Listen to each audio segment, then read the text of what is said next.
আলাইকুম। আমার নাম খালেক মোল্লা। আমি এই ঘাটে আমার আব্বা 40 বছর বয়সে, এখন আমি 40 বছর ধরে জড়িত। আমার আব্বা মারা গেছে আজ প্রায় 20 বছর ধরে। এই ঘাটটা আমি নিজেই চালাই। এই মনে 12-13টা গ্রাম আছে। মোল্লাপাড়া, খাসিরচর, বাটিরচর, হিন্দুপাড়া আছে, এটা উলেলচর, আর মনে বরদার, নাঙ্গলিয়া, খালাসিপাড়া, তারপর ফুটনগর, মোল্লাপাড়া, ফুটনগর, ফকিরপাড়া মানুষও এদিক দিয়ে আসে। তারপরে ওই পর বরদালির ওই পরে মানুষ এদিক দিয়ে আসে বাজার করার জন্য। এই মানুষগুলো আমি পারাপার করি। মনে করেন টেকা কারো কেউ এমন লোক নাই যে টেকার জন্য আমার আটকায় রাখছে বা টাকা পয়সা নিয়ে কাজে লাগছে। যার যা মনে ধরছে তাই দিছে। আগে দিছে ধান এই এলাকার মানুষ, তারপরে জমা দিছে হয়তো 200-100। এখন আবার ফ্যামিলি বড়, কত 1000 দেয়, 1200 দেয়, 1500 দেয়, আবার ধান দেয়। এখন ওই জিনিসটা এখন ধান বদ্ধ হয়ে গেছে। এখন যা দিবে ওইভাবেই দেয়।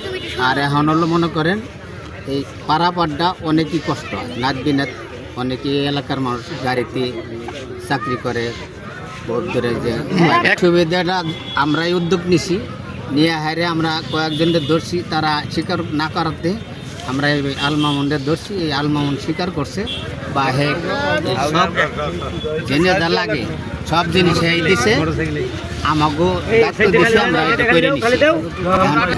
আলমামুন এই ব্রিজ যত টাকা পয়সা জেনে যা লাগে সব দিতেছে, আর যত খরচ আছে সবই হেই দিছে। এই হলো মনে করেন এই সামনে ইলেকশন আসতেছে, একজন চেয়ারম্যান প্রার্থী, এই কারণে এই জিনিসটা করে দিতেছে। জনগণের জন্য একটা দাবি নিছে। আমি এটা করে আমরা এখন সিদ্ধান্ত নিয়ে হয়তো হোন্ডা 10টা দেব, কত 20টা দেব, আবার কতজন ঠেহা দিতে পারবো না। আমি কোনো দিন আটকে রাখবো না। এই টাকাটা দেয় আমি খামো, আবার এই যে মেরামত আছে আমি করে নেব। আমাদের ব্রিজ হওয়াতে অনেক ভালো হয়েছে। ভালো কীরকম, আমরা দেখেন রাত বিরাত চলাফেরা অনেকেই করে, আসে যায়। আমাদের এই চরল এলাকা, কৃষিপূর্ণ এলাকা, রাত 3টা-2টার সময় শাকসবজি পার হয়, যাতায়াতের সমস্যা দেখি। এক সময় দেখা যায় অনেক সময় আমাদের এবারে অসুস্থ রোগী থাকে, আমরা পার হইতে পারি না। আমাদের অনেক সমস্যা, মেডিকেল যেতে পারার সময় মতো অনেক সমস্যা। নদীর ওপার থাকলে ডাকতে হয় একজনকে, তারপরে আসে, তারপরে যাওয়া হয়। ব্রিজ হওয়াতে আমাদের যে কোনো সময় যে কোনো যোগাযোগ অনেক উন্নত হয়েছে, আমাদের অনেক ভালো হয়েছে। আমার আগে পারাবার হয়েছি এই লোক দিয়ে খুব কষ্ট গেছে। হ্যাঁ, এখন যাক মামুন সাহেব এখন এটা আমাকে দেশে ওটা উন্নতি কাজ করে দিল। ইনশাআল্লাহ তার দিন আল্লাহ জয়যুক্ত করে। আমাকে এই কামনা। আমরা কৃষি কাজ করি, অথবা তরকারি নেওয়া খুব বেকার আসলো, এখন আমাকে সুবিধা হয়েছে।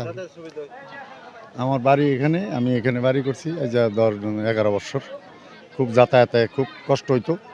তখন মনে করেন মামুন সাহেব আমাদের এই ব্রিজটা করে দেওয়াতে তাতে আমরা একটু খুব সুবিধা হয়েছে। আমরা যাতায়াত করতে পারি তাড়াতাড়ি। মনে করেন এর আগে নৌকার জন্য অফার থাকতো, নৌকার মাঝি থাকতো না, আমরা এবার থাকতাম, অনেক কষ্ট হইতো। রুগী টুগি নিয়ে যাইতে কষ্ট হইতো, ওই বাজারে আইতে যাইতে কষ্ট হইতো।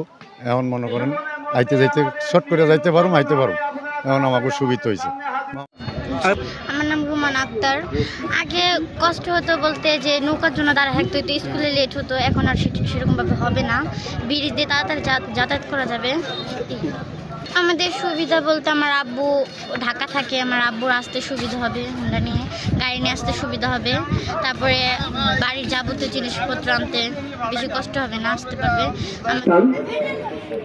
সেই কবরস্থান অন্তর্ভুক্ত এলাকার মানুষ মারা গেলে এই কবরস্থানে নিয়ে অনেক কষ্ট পায়, এবং কি এই অঞ্চলের যে অসুস্থ মানুষগুলা অসুস্থ হলে হসপিটালে নেওয়ার জন্য খুবই দুর্ভোগ, এবং কি শিক্ষা প্রতিষ্ঠানে যাওয়াও কষ্টকর, এবং হসপিটালে, শিক্ষা অফিস আদালতে সব দিকে কষ্টকর।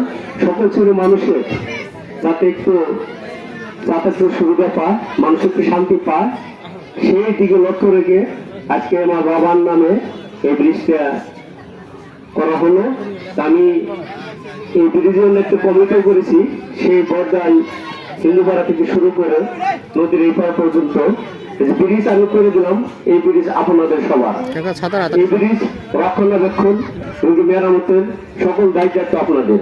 এবং আমি অলরেডি একটা কমিটি করেছি, এই ব্রিজ আমি করে দিলাম, আমি একদিন থাকবো না, আমি কালকে মারাও যেতে পারি, যাতে কমিটি করে দিছি যে আমি না থাকি কিন্তু ব্রিজটা যেমন যতদিন আল্লাহ পাক রাখে ততদিন থাকে, এই জন্য একটা কমিটি করে দিছি যাতে এই ব্রিজটা সর্বক্ষণ তদারকি করতে পারে কোথায় কি হলো। এটা একটা বাঁশের ব্রিজ, একটা বাঁশও ভাঙতে পারে, একটা বান ছুলতে পারে, একটা কাঠ ভাঙতে পারে, এই জন্য একটা কমিটি করে দিছি।